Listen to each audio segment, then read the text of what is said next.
13 নভেম্বরকে কেন্দ্র করে রাজধানী ঢাকা সহ সারা দেশে বিরাজ করছে উত্তেজনা। আমাদের 13 তারিখের যে কর্মসূচি সেটা সফল করতে হবে। লকডাউন কর্মসূচি ঢাকার রাজপথ নরকে পরিণত করার ভয়ঙ্কর পরিকল্পনা করছে আওয়ামী লীগ ও ছাত্রলীগের নেতাকর্মীরা। 10, 11, 12, 3 দিন দেশের বিভিন্ন জেলায় বিক্ষোভ মিছিল করবে আওয়ামী লীগ। আর 13 নভেম্বর 10 লক্ষ নেতাকর্মী নিয়ে ঢাকা দখল করে ডক্টর ইউনূসকে পতন ঘটানো হবে। জানা যায় ইতিমধ্যে দেশের বিভিন্ন স্থানে ব্যাপক তাণ্ডব চালিয়েছে আওয়ামী লীগ ও ছাত্রলীগের নেতাকর্মীরা। ইনশাআল্লাহ আমরা আগামী 13 তারিখ যুদ্ধ ঘোষণা করব। যারা এই দেশটাকে ধ্বংস করতে চায়, জঙ্গিদের বিরুদ্ধে যুদ্ধ ঘোষণা করছি আমরা। ইনশাআল্লাহ আমরা আমাদের কর্মসূচি সফল করবো ইনশাআল্লাহ।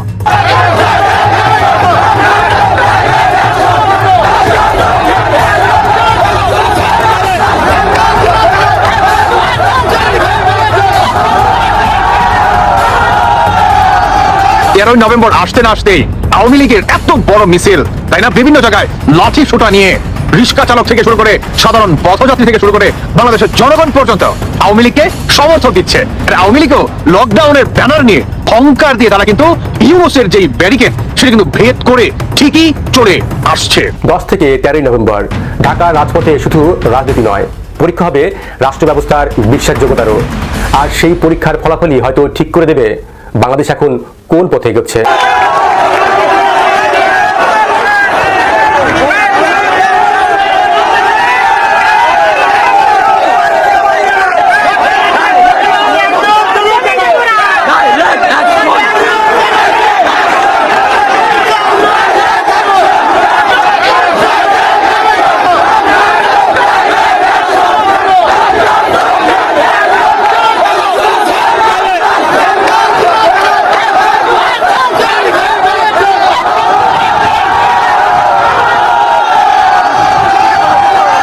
ভাঙ্গা থেকে শুরু করে ফরিদপুরের ইভেন বাংলাদেশের বিভিন্ন জায়গায় গুরুত্বপূর্ণ জায়গাগুলোতে আওয়ামী লীগের এই লকডাউন মিছিলটি বাস্তবায়ন করে যাচ্ছে।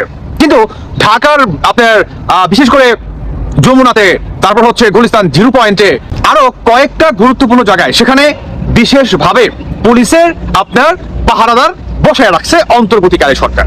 এখন আওয়ামী লীগকে কি ঠেকাতে পারবে? এদিকে বাংলাদেশের জনগণ থেকে শুরু করে সকলেই আওয়ামী লীগকে সমর্থক দিচ্ছে। কোন জনগণ? রিক্সা চালক থেকে শুরু করে সাধারণ পাবলিক। শুনে আসুন, বুঝে যাবেন। 13 তারিখ আর 14 তারিখ 15 তারিখে এটা বুঝি না, আমরা কোনো তারিখ বুঝি না। আমাদের নেত্রী যখন ডাক দিব তখন আমার জীবন দিতে প্রস্তুত। আমার এই দেশের দিকে ওই শেখ পরিবারের জন্য আমার এরকম মায়া লাগছে। গুলি যদি 10,000 লাগে বুলেট, কে আবু সাইদ, একটা আবু সাইদ আর শেখ হাসিনা আছে। আমরা এই দেশকে রাজাকার মুক্ত, সন্ত্রাস মুক্ত, সাদাবাজি মুক্ত, দখল মুক্ত আমরা করবই করবো।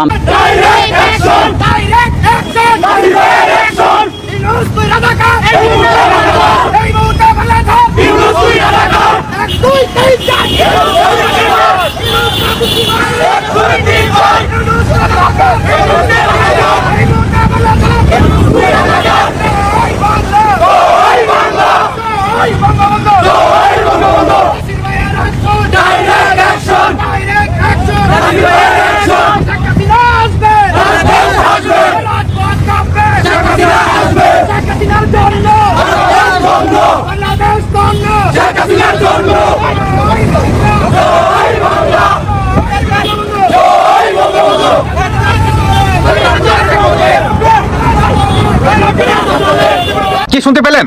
মানে তারা নিজেরা যদি হয় 10,000 গুলি নিবে বুকের ভিতরে। এটাই তো মুক্তিযোদ্ধার সবচেয়ে বড় একটি পাওয়ারে ভাই। আওয়ামী লীগের সবচেয়ে বড় শক্তি তো এরাই, সাধারণ জনগণের শক্তি। আমরা 17 বছর বিরোধী দলের মুখ থেকে অনেক আপনার কথাবার্তা শুনছি যে পুলিশ বাদে তোমরা রাজপথে নেমে আসো, দেখবো তোমাদের পাওয়ার কত বড় বা তোমাদের ক্ষমতা কতটুকু। কিন্তু বর্তমান পুলিশ নিয়ে তো আওয়ামী লীগ নামছে না, সেনাবাহিনী নিয়েও আওয়ামী লীগ নামছে না। নামছে কি? আপন শক্তিতে, নামছে বাংলাদেশের সাধারণ জনগণের শক্তিতে। আসিফ মাহমুদ সজীব ভূঁইয়ার নির্দেশে সহায়ক বাহিনীর অংশ হিসেবে গড়ে ওঠা শত শত যুবককে পুলিশের পোশাক পরানো হবে। তারা এরই মধ্যে ঢাকার অনেক জায়গায় অবস্থান নিয়েছে এবং তাদের মধ্যে ডিএমপির পোশাক বিতরণ করা হয়েছে। এই পরিকল্পনায় ঢাকার 9টি সেক্টরে সশস্ত্র সদস্য সহ মোট 6,829 জন সদস্য মোতায়েন করা হবে। প্রতিবেদনে বলা হয় ঢাকাকে ভাগ করা হয়েছে 9টি সেক্টরে। রমনা, মতিঝিল, লালবাগ, তেজগাঁও, গুলশান, মিরপুর, উত্তরা এবং ওয়ারী, যার মধ্যে শহরের সব থানা এলাকাকে বিশাল নিরাপত্তার আওতায় রাখা হবে। প্রতিটি সেক্টরে থাকবে পৃথক কন্ট্রোল রুম এবং দায়িত্বপ্রাপ্ত ডেপুটি কমিশনার। এই পরিকল্পনাটি এসেছে পুলিশের ভেতরের একটি নথি থেকে, যার তারিখ 7ই নভেম্বর। সেখানে স্পষ্ট বলা আছে, কর্তব্যরত সকল পুলিশ সদস্য সরঞ্জাম পরিধান করবেন, আগ্নেয়াস্ত্র বহন করবেন এবং পোর্টেবল ওয়্যারলেস সিস্টেমের মাধ্যমে যোগাযোগ বজায় রাখবেন। নর্থ ইস্ট নিউজের খবরে বলা হয়, কোনো বেআইনি কার্যকলাপ এবং সহিংস ঘটনা ঘটলে নিয়ন্ত্রণ কক্ষের দায়িত্বে থাকা কর্মকর্তারা তাৎক্ষণিকভাবে জেলা প্রশাসক, সহকারী জেলা প্রশাসক, সহকারী কমিশনার এবং থানার ভারপ্রাপ্ত কর্মকর্তার কাছে তথ্য পাঠাবেন। নিয়ন্ত্রণ কক্ষ প্রতি ঘন্টায় তথ্য সংগ্রহ করবে, যা পুলিশ সদর দপ্তরের ঊর্ধ্বতন কর্মকর্তাদের জানানো হবে। আর সবচেয়ে গুরুত্বপূর্ণ তথ্য ঢাকা মেট্রোপলিটন পুলিশ কমিশনার, অতিরিক্ত পুলিশ কমিশনার এবং অপরাধ ও অপারেশন ইউনিটের প্রধানদের সরাসরি জানাতে হবে। ঢাকার 9টি সেক্টরের প্রতিটিতে থাকবে এক ডেপুটি কমিশনার ও সহকারী কমিশনার। কন্ট্রোল রুম থেকে নির্দেশ যাবে প্রতিটি প্লাটুনে, কোথায় বিক্ষোভ হচ্ছে, কোথায় আওয়ামী লীগের সমাবেশ দেখা গেছে, কোথায় হস্তক্ষেপ লাগবে, সব নির্দেশ যাবে ওয়্যারলেসে। আর প্রতিটি প্লাটুনে থাকবে বেসরকারি বাহিনী। কিন্তু এই বাহিনী কারা? সাংবাদিক চন্দন নন্দী তার প্রতিবেদনে লিখেছেন, এদের মধ্যে অনেকেই যুব ও ক্রীড়া মন্ত্রণালয়ের কমিউনিটি সাপোর্ট ভলেন্টিয়ার প্রোগ্রামের অধীনে নিয়োগ পেয়েছেন, বেতন পাচ্ছেন প্রজেক্ট ফান্ড থেকে, কিন্তু কাজ করছেন নিরাপত্তা অভিযানে। বিশ্লেষকরা বলছেন, বেসরকারি বাহিনীর এই পদ্ধতি নতুন নয়। পাকিস্তানে এর উদাহরণ আছে। সেখানে রাজাকার ধরনের স্বেচ্ছাসেবক বাহিনী রাজনৈতিক বিক্ষোভ দমন করতে ব্যবহৃত হয়েছিল। শ্রীলঙ্কাতেও একসময় সরকারি দলের যুব সংগঠনগুলো পুলিশের সাথে যৌথ অভিযানে অংশ নিয়েছিল, যা পরবর্তীতে মানবাধিকার লঙ্ঘনের দায়ে আন্তর্জাতিক সমালোচনার মুখে পড়েছিল। বাংলাদেশের সংবিধান ও পুলিশ আইন অনুযায়ী রাষ্ট্রের আইন শৃঙ্খলা রক্ষার দায়িত্ব শুধুমাত্র পুলিশ, আনসার, বিজিপি ও সেনাবাহিনীর মতো সরকারি বাহিনী। তাহলে বেসরকারি বাহিনী গঠন কি আইন সিদ্ধ? আইন বিশেষজ্ঞরা বলছেন না, এটি সরাসরি আর্টিকেল 62 ও পুলিশ অ্যাক্ট 1861 এর পরিপন্থী। কারণ কোনো ব্যক্তি রাষ্ট্রীয় বাহিনীর পোশাক পরে নিরাপত্তা কর্মকাণ্ডে অংশ নিতে পারেন না। তাহলে প্রশ্ন ওঠে, এই পরিকল্পনা কি সরকারের ইচ্ছাই হচ্ছে, নাকি এটি কিছু উপদেষ্টার একান্ত নিজস্ব উদ্যোগ, যা এখন ছড়িয়ে পড়ছে প্রশাসনের অভ্যন্তরে? 10 থেকে 13ই নভেম্বর বিক্ষোভের ডাক দিয়েছে আওয়ামী লীগ। এই সময়ের মধ্যে আসছে আন্তর্জাতিক অপরাধ ট্রাইব্যুনালের রায়, যেখানে অভিযুক্ত সাবেক প্রধানমন্ত্রী শেখ হাসিনা।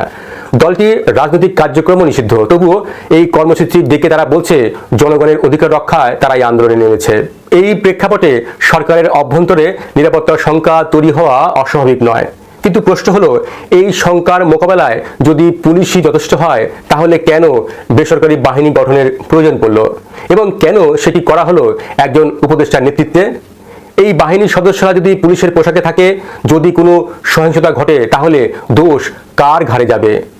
এখন পর্যন্ত বাংলাদেশ পুলিশ বা স্বরাষ্ট্র মন্ত্রণালয় এই রিপোর্ট নিয়ে কোনো আনুষ্ঠানিক প্রতিক্রিয়া দেয়নি। তবে উচ্চ পর্যায়ের একাধিক সূত্র বলছে, এমন কোনো বেসরকারি বাহিনী মাঠে থাকছে না। রাজধানীর বিভিন্ন এলাকায় নতুন মুখ, একই ইউনিফর্ম, একই নির্দেশে কাজ করছে। তাদের অনেকেই সামাজিক যোগাযোগ মাধ্যমে নিজেদের ছবি পোস্ট করেছে, লিখেছে, জাতির জন্য সেবা করছি। যদি সত্যি বেসরকারি বাহিনী মাঠে নামে, তাহলে এর রাজনৈতিক প্রভাব ভয়াবহ হতে পারে। একদিকে রাষ্ট্রীয় ক্ষমতার অপব্যবহার, অন্যদিকে রাজনৈতিক স্বার্থে নিরাপত্তা বাহিনীর ব্যবহারের অভিযোগ আরও জোরালো হবে। আর যদি সহিংসতা ঘটে, তাহলে আন্তর্জাতিক মহলও প্রশ্ন তুলবে, বাংলাদেশ কি তার আইন শৃঙ্খলা ব্যবস্থাকে বেসরকারি হাতে ছেড়ে দিচ্ছে?